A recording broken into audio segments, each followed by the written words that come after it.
I hope you've read all those Green Lantern and Superman archives already. I have not.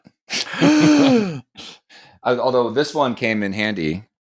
This is, and you'll see why in a second, but it has to do with the Vladimir Nabokov poem. Oh, right. They mentioned specific issues that his kid had read, which is really cool. Very cool. So yeah, we tried to talk about this last week, but technical problems prevented it. Technical problems. Yeah. Running theme. But yeah, when we were trying to pick a name for this show, I happened to stumble across an article about this long lost poem by Vladimir Nabokov called "The Man of Tomorrow's Lament." Yeah. Oh, you've got it printed out. Good which for I printed it out this time. I'm going to read it. But yeah, he's, and I found I hadn't read the original article until last night. I sent that to you. Yeah.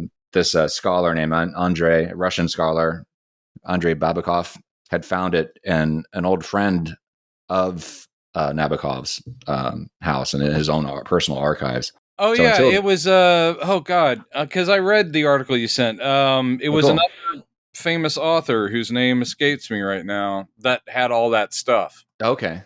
Was it Wilson? Something Wilson? I believe so. Was it Edmund Wilson? Possibly, yeah. You sent it to me, and where is it now? I don't have my email open. That's all right. I'm going to be an old man and just go, I know, I'm going to look at the, you talked amongst yourselves, and I'm looking now. Oh, what a lovely article. Where is it now? Okay, scrolling. I'm scrolling. You just go ahead and tell your little stories there. Okay. Yes, Edmund Wilson. Okay. Whew. Okay.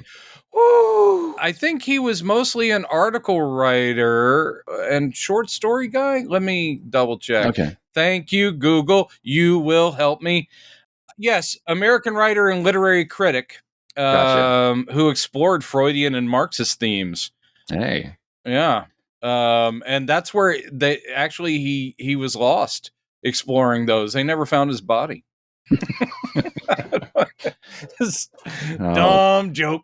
But anyway, that's where it was all uncovered. I love whenever they find stuff that, I mean, granted, if you're a famous author, yeah, maybe we should talk on. Let's get the podcast rolling.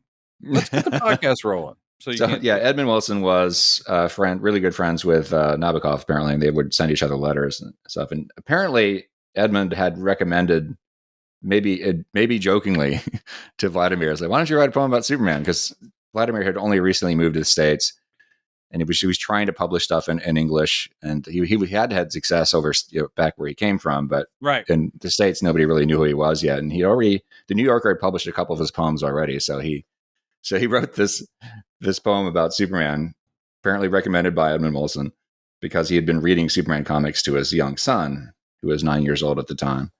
But the New Yorker rejected it. It's interesting when it's something that not considered a failure, but it's sort of like, well, that one didn't get published. It just goes in the pile, and then it gets forgotten about for decades. Yeah. When apparently he did perform it, at least on one occasion. Oh, right. Yes, that's right. At a women's college. At a women's college, where the thing that they were so concerned about, which is the winking, sex talk, apparently totally the audience was fine with it. Yeah. They're like, no big whoop. Yeah, right. Those ladies were with it. They were cool, those ladies. Yeah.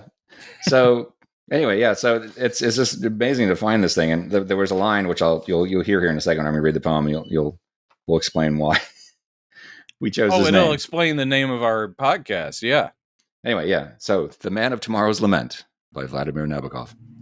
I have to wear these glasses. Otherwise, when I caress her with my super eyes, her lungs and liver are too plainly seen, throbbing like deep sea creatures in between dim bones. Oh, I am sick of loitering here, a banished trunk, like my namesake in Lear. But when I switch to tights, still less I prize my splendid torso, my tremendous thighs, the dark blue forelock on my narrow brow, the heavy jaw, for I shall tell you now my fatal limitation, not the pact between the worlds of fantasy and fact, which makes me shun such an attractive spot as Berchtesgaden say, And also not that little business of my draft, but worse, a tragic misadjustment and a curse. I'm young and bursting with prodigious sap. Hey. And I'm in love like any healthy chap.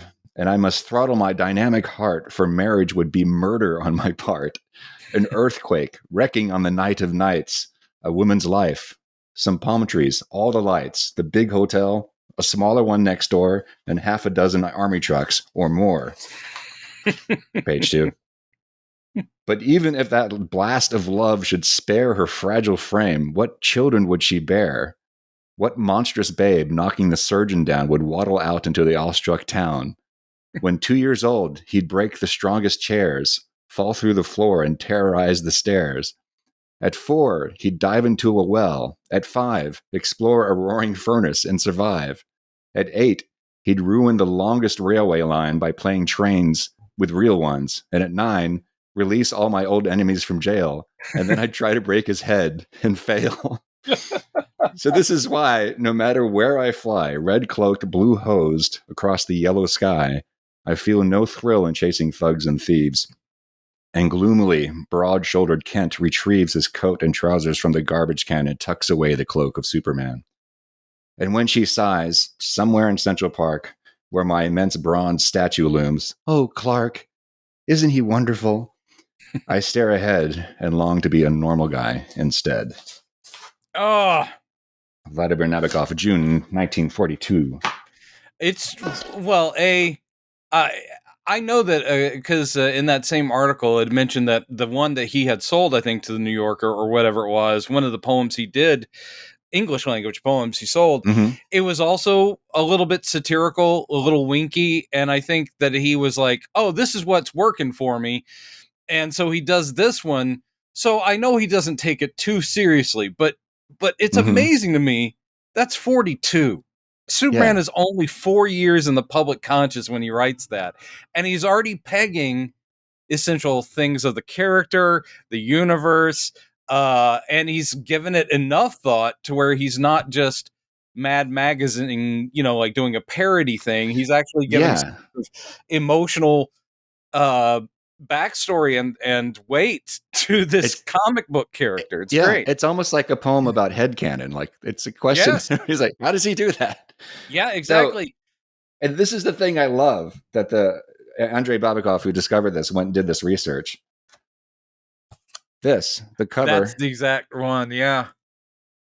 Somewhere in Central Park, immense bronze statue. Yeah. Yellow sky. Yeah. And the exact quote that Lois says. "Oh, Clark, isn't he wonderful?" Isn't he wonderful? I love it. It's so and cool. That is essential. I mean, bottom line, that was the hook that the character, in addition to the power fantasy of, look at all the stuff this guy can do, but the whole love triangle where two of the people are the same guy, which is not, Siegel and Schuster didn't create that. Zorro, they stole that from Zorro, actually, which was even earlier. Oh. Yeah, I mean, there have been plenty of Scarlet Pimpernel too, except for his wife knew that he was the Pimpernel.